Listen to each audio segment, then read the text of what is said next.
Hello everyone. Last class में हमने बात करी थी कि फोर्स क्या होता है और उसके रिलेटेड हमने फ्रिक्शन की बात करी थी और आपको फ्रिक्शन का थोड़ा सा कॉन्सेप्ट समझाया था। हालांकि फ्रिक्शन आपके कोर्स में नहीं है पर एक बेसिक नॉलेज जरूरी है तो वो आपको बताया गया था। अब आज हम बात करेंगे लॉज ऑफ मोशन की। तो लॉज ऑफ मोशन पे बात करने से पहले एक टॉपिक हमारा वो बचता है जो हमारे लिए जरूरी है, वो होता है balanced and unbalanced force. Balanced and unbalanced force, देखो इसका मतलब क्या होता है, पहले लिख देता हूँ। बैलेंस्ड एंड अनबैलेंस्ड, इसका मतलब क्या होता है। कल आपको मैंने फोर्स के बारे में बताया था कि ये बॉडी रखी हुई है, इस पर मैंने इधर से धक्का लगाया तो बॉडी क्या करेगी, इधर जाएगी। सिमिलरली अगर मैं इस पर इधर की साइड धक्का लगाऊंगा तो ये बॉडी इधर है। लेकिन अगर मैं दोनों साइड से फोर्स लगाऊंगा, एक इधर से और एक इधर से, तो बॉडी क्या होगा। अब बॉडी हो सकता है रेस्ट पर ही रहे, हो सकता है मूव करे, वो डिपेंड करेगा उसके कंडीशंस पे। तो देखो ये जो बॉडी थी ये क्या हो रही है, इधर चल रही है। अभी पहले रेस्ट पे थी, मैंने जैसे ही फोर्स लगाया इधर चलने लग गई, तो ये क्या हुआ, इसके ऊपर एक अनबैलेंस्ड फोर्स लगाया। अनबैलेंस्ड क्यों? क्योंकि इस पर केवल एक ही साइड से फोर्स लग रहा है और जिसके कारण से इसकी स्टेट जो है, स्टेट मतलब स्टेट क्या थी, पहले रेस्ट पे था फोर्स लगाने से पहले, लेकिन फोर्स लगाने के बाद क्या गई है, मोशन में। इसकी स्टेट जो थी वो रेस्ट से मोशन में चेंज हो गई। तो ये जो फोर्स लगाना इसको बोला जाएगा अनबैलेंस्ड फोर्स। सिमिलरली इसमें भी पहले रेस्ट पर थी, मैंने फोर्स लगाया चलने लग गई, तो ये क्या कहलाएगा, अनबैलेंस्ड फोर्स। जरूरी नहीं है रेस्ट से चलने लगे, सपोज ये पहले से चल रही थी, कोई जा रहा था, आपने पीछे धक्का दे दिया तो क्या होगा, वो तेज चलने लगेगा, उसकी वेलोसिटी बढ़ जाती है। जैसे झूला झूलते हैं, झूला आ रहा होता है, आप क्या करते हो, पीछे धक्का दे देते हो तो उसकी वेलोसिटी बढ़ जाती है, उसकी स्पीड और बढ़ जाती है। तो वो क्या कहलाता है, उसकी एक्सेलरेशन हो गया। तो जो एक्सेलरेशन भी होता है ना फोर्स के कारण, तो वो फोर्स कौन सा होगा, unbalanced force. Body state change करे, उसका एक्सेलरेशन बढ़े कम हो कुछ भी हो, बॉडी क्या हो जाएगी, उसके ऊपर क्या अप्लाई होगा, अनबैलेंस्ड फोर्स। अगर ये बॉडी रखी हुई थी, मैंने दोनों साइड से फोर्स लगाया, वो कितना, इक्वल फोर्स। इक्वल फोर्स मतलब इधर से जितना धक्का लगाया उधर से भी इतना ही धक्का लगाया, तो अब ऐसे में क्या होगा कि ये वो चीज नहीं हिलेगी, ये यहीं की यहीं रह जाएगी। तो इस फोर्स को बोला जाता है बैलेंस्ड फोर्स। बैलेंस्ड में बॉडी की स्टेट या उसका एक्सेलरेशन रिटार्डेशन कुछ भी नहीं होता है, जो स्टेट थी वही की वही रहेगी। अगर वो मोशन में थी तो मोशन में ही रह जाएगी। जैसे एक चीज चल रही थी, एक गाड़ी, आपने उस पर आगे से भी धक्का लगाया, पीछे से इधर से दोनों साइड से धक्का लगाया, ठीक, इक्वल फोर्स लगाया, तो वो यूं जा रही थी ना, वो यहीं जाती रहेगी दोनों को लेके, या यूं जा रही थी तो वो यहीं जाती रहेगी दोनों को लेके। वो ये नहीं होगा कि आप यूं दोनों साइड से धक्का लगा तो गाड़ी बीच में दब जाए, या ऐसा नहीं माने। हम एक आइडियल कंडीशन ले रहे हैं, तो उसमें क्या होता है, ये बैलेंस फोर्स क्या कहलाता है, बैलेंस्ड फोर्स। ठीक, मतलब अनबैलेंस अगर लगेगा तो क्या क्या हो सकता है, स्टेट चेंज हो सकती है, वेलोसिटी या स्पीड चेंज हो सकती है, ठीक है, बेसिकली उसका एक्सेलरेशन या रिटार्डेशन होगा। लेकिन जब अनबैलेंस फोर्स लगेगा तो ना तो उसकी स्टेट चेंज होगी, स्टेट अगर मोशन में था मोशन में रहेगा, रेस्ट पे था तो रेस्ट पर रहेगा, और उसकी वेलोसिटी और स्पीड भी चेंज नहीं होती है। मतलब अगर चल रहा था तो कुछ वेलोसिटी या स्पीड होगी, वो चेंज नहीं होगी, उसी स्पीड से वो चलता रहेगा। कब, बैलेंस फोर्स लगेगा। तो अनबैलेंस लगा तो दोनों में से कोई भी एक चेंज हो सकता है, या दोनों भी चेंज हो सकते हैं। ठीक, तो ये हुआ बैलेंस्ड और अनबैलेंस्ड फोर्स। अब चलते हैं लॉज ऑफ मोशन। हेडिंग डालो, laws of motion. Laws of motion में हमको 3 लॉज पढ़ने हैं, तो पहले आज तीनों लॉज समझ लेते हैं, तो उनके रिलेटेड हम थोड़ा डीप में चलेंगे। लॉज ऑफ मोशन में फर्स्ट लॉ आता है, उसको बोला जाता है लॉ ऑफ इनर्शिया। बेसिकली इसको न्यूटन्स फर्स्ट लॉ बोलते हैं, और न्यूटन्स फर्स्ट लॉ का दूसरा नाम है law of inertia. Newton's first law, इसका दूसरा नाम है क्या, लॉ ऑफ इनर्शिया। क्या कहता है ये, तो वो समझो। देखो अपन ने क्या बोला, इसको क्या बोला जाता है, लॉ ऑफ इनर्शिया। इनर्शिया जो है वो क्या होता है, इनर्शिया एक टर्म है जो बॉडी की स्टेट को बताता है। स्टेट को मतलब क्या होता है, अपन ने मोशन या रेस्ट। तो न्यूटन का फर्स्ट लॉ क्या कहता है कि if a body is in a motion, अगर कोई बॉडी मोशन में है, then it continues to move, और if in rest then it continues to rest until and unless an external unbalanced force is applied on it. मतलब जैसे ये गाड़ी है, ये रखी हुई खड़ी हुई एक जगह पे, तो अपने आप खड़े खड़े नहीं चलने लग जाएगी। ये खड़ी हुई तो खड़ी हुई रहेगी, अब जब तक इसके ऊपर कोई एक्सटर्नल अनबैलेंस फोर्स ना लगे, यानी पीछे से ऐसा कोई धक्का नहीं लगेगा जब तक ये आगे नहीं बढ़ेगी, या आगे से कोई धक्का नहीं लगेगा जब तक ये पीछे नहीं जाएगी। एक्सटर्नल अनबैलेंस फोर्स नहीं लगेगा जब तक गाड़ी मूव नहीं करती है। ठीक, इसका ज़्यादा बेटर एग्जाम्पल आपको देखना है तो सपोज आप गाड़ी में बैठे हुए थे, वो गाड़ी चल रही थी, एकदम से ब्रेक लगा, एकदम से ब्रेक लगती है, आपकी बॉडी क्या होती है, आगे की तरफ झुकती है। क्यों झुकती है? इसके कारण आपकी बॉडी क्या चाह रही थी कि वो आगे चल रही थी, गाड़ी चल रही थी, आपकी बॉडी भी आगे जा रही थी। आपकी बॉडी ये जा रही है कि मैं आगे जा रही थी तो मैं आगे ही जाती रहूं, बॉडी चलते रहना चाहती है। लेकिन क्या होता है, एकदम से ब्रेक लगता है तो आपको क्या लगता है, फोर्स लगता है एक्सटर्नल, तो क्या होता है आपके लिए इसलिए क्या होता है, एकदम से जर्क आता है, तो उसका कारण क्या होता है, न्यूटन्स का फर्स्ट लॉ।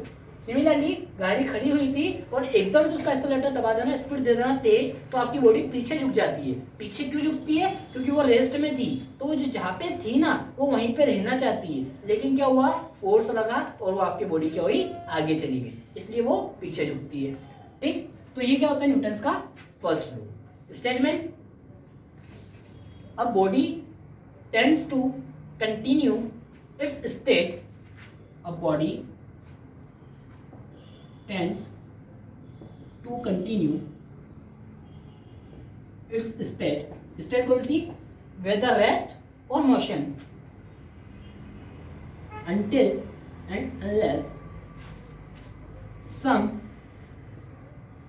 external, कौन सा, external and unbalanced, balance force लगेगा तो कोई फर्क ही नहीं पड़ेगा, अनबैलेंस फोर्स लगना चाहिए, फोर्स इज अप्लाइड ऑन, जब तक उस पर एक्सटर्नल अनबैलेंस फोर्स नहीं लगेगा जब तक वो उसी स्टेट में रहना चाहती है। This is called Newton's first law या लॉ ऑफ इनर्शिया। इसके बाद में चलते हैं सेकंड लॉ पे, Newton's second law. Newton's second law क्या होता है? न्यूटन सेकंड लॉ हमको ये बताता है कि जो फोर्स है, किसी भी बॉडी पे जो फोर्स लग रहा है तो वो कितना लगता है। तो न्यूटन का ये कहना है कि जो फोर्स होता है ना वो डायरेक्टली प्रोपोर्शनल होगा बॉडी के मास के, मतलब जितनी ज़्यादा भारी होगी उतना ज़्यादा वजन लगाना पड़ेगा, बट ऑब्वियस है जितनी ज़्यादा भारी चीज़ उतना ज़्यादा वजन लगाओ, जितनी कम भारी चीज़ उतना कम वजन लगाना पड़ेगा, उतना कम जोर लगाना पड़ेगा। तो force is directly proportional to mass, और force is directly proportional to acceleration. Acceleration मतलब मुझे उसको कितनी तेजी से चलाना है, अगर गाड़ी है मेरे को उसको जोर से चलाना तो जोर से धक्का देना पड़ेगा, धीरे चलाना तो धीरे धक्का दूंगा, तो force directly proportional to acceleration. जब इन दोनों को मर्ज करते हैं 1 और 2 को, ये 1 ये 2 इक्वेशन, ठीक है, मर्ज करेंगे दोनों को तो क्या मिलेगा, F is directly proportional to ma। F जो है वो directly proportional mass into acceleration के। जब प्रोपोर्शनलिटी कांस्टेंट हटाते हैं तो क्या मिलता है, F is equals to kma। k मतलब कोई कांस्टेंट, जब ये प्रोपोर्शनलिटी का साइन हटता है तो हमेशा एक कांस्टेंट इंट्रोड्यूस होता है। प्रोपोर्शनल का मतलब क्या होता है, पहले तो ये समझो कि प्रोपोर्शनल मतलब ये होता है ये चीज़ बढ़ेगी तो ये चीज़ बढ़ेगी, ये चीज़ कम होगी तो ये चीज़ कम होगी। ये होता है क्या, डायरेक्टली प्रोपोर्शनल। जब एक ही चीज़ दो पैरामीटर के डायरेक्टली प्रोपोर्शनल होती है तो उसको मर्ज करके इस तरह से लिख सकते हैं। फिर जब भी प्रोपोर्शनलिटी का साइन हटता है तो एक कांस्टेंट यहाँ पे इंट्रोड्यूस हो जाता है, वो कुछ भी हो सकता है। कांस्टेंट बेसिकली मतलब एक कोई नंबर होता है, उसको मल्टीप्लाई कराना पड़ता है इस वैल्यू को निकालने के लिए। इन दोनों में उस वैल्यू को मल्टीप्लाई कराते हैं तो ये वैल्यू आती है। अब क्या होता है कि एक आइडियल कंडीशन ली जाती है, जैसे कल हमने आपको फ्रिक्शन के बारे में बताया था। अब एक आइडियल कंडीशन ली जाती है कि वहाँ पे कोई फ्रिक्शन ही नहीं है, तो उस केस में जो के होता है ना वो हो जाता है 1, और जो फोर्स की वैल्यू आ जाती है F, वो हो जाता है mass into acceleration, that is. तो आपके लिए ये मेन इंपॉर्टेंट रिलेशन है, F is equals to ma। ये होता है न्यूटन्स का सेकंड लॉ। न्यूटन्स का सेकंड लॉ की जब बात करते हैं तो एक टर्म और आती है मोमेंटम, लेकिन मोमेंटम के बारे में हम सेपरेट क्लास में बात करेंगे, उसकी कंजर्वेशन और उसकी पूरी बात करेंगे। अभी आपके लिए इतना जरूरी है कि F is equals to ma। ठीक, इसके बाद चलते हैं अपन न्यूटन्स के थर्ड लॉ पे। न्यूटन्स का थर्ड लॉ क्या कहता है, न्यूटन्स थर्ड लॉ ये कहता है कि for every action there is a equal and opposite reaction. For every action, there is equal and opposite reaction. हर एक्शन के लिए इक्वल और अपोजिट रिएक्शन. इसका मतलब क्या है कि जैसे बुक टेबल पे कुछ रखा हुआ था, को बुक थी या कुछ भी था, ठीक, आपने इसको ऊपर से यूं दबाया, ऊपर से आपने इसको यूं वर्टिकल फोर्स लगाया, तो आपने जब इसको दबाया तो ये जो भी चीज़ था, वुडन ब्लॉक था, बुक थी, जो भी थी, ये क्या करेगी, इस टेबल के ऊपर फोर्स लगाएगी नीचे, है ना. आप इसके ऊपर फोर्स लगाओगे, ये नीचे का फोर्स लगाएगी, जब भी तो ये मूव करेगी, ठीक. लेकिन अब नीचे क्या है, इसके बाद में नीचे धरती है. और जब आपने इस पर बुक पे फोर्स लगाया, इसने इस पर फोर्स लगाया, ये क्या करेगी, नीचे इस पर फोर्स लगाएगी. अब नीचे का सरफेस अगर रिजिड है, रिजिड मतलब हार्ड है, जैसे कि अर्थ सरफेस, तो क्या होगा, अगर जैसे बालू रेती वाला एरिया है तो वो रिजिड नहीं है, वहाँ पे तो क्या होता है, ये नीचे दब जाएगी. लेकिन रिजिड एरिया है, रोड है, तो क्या होगा, ये नीचे नहीं दब सकता. अब क्या करेगा, ये अपोजिट डायरेक्शन में ऊपर की तरफ क्या लगाएगा, उतना ही फोर्स, जितना फोर्स यहाँ नीचे लगाया ना, उतना ही फोर्स ये क्या करेगा, ऊपर लगाएगा इस पे, और ये लगाएगा इस पे, और ये किस पे लगाएगा, जिससे आपने फोर्स लगाया आपके हाथ पे. मैंने हाथ रखा, इसको दबाया, मैंने इस पे फोर्स लगाया, ये फोर्स लगाएगा इस पे, ये फोर्स लगाएगा इस पे. रिएक्शन फोर्स जनरेट होगा यहाँ से यहाँ, यहाँ से यहाँ, और यहाँ से मेरे हाथ पे, ठीक है. तो जैसे कि फॉर एग्जांपल आप क्लैप करते हो, जैसे आप यूँ जोर से लाके यूँ मारोगे तो आपका हाथ यूँ जाती यूँ आता वापस से. क्यों?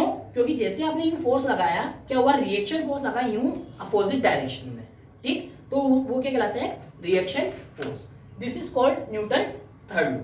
तो ये न्यूटन्स के 3 लॉ हुए. अब इनके बारे में डीप में बात करी जाएगी, इनके से रिलेटेड टर्म जैसे कि मोमेंटम है, इनर्शिया है, उसके बारे में अपन नेक्स्ट क्लास में बात करेंगे. Thank you.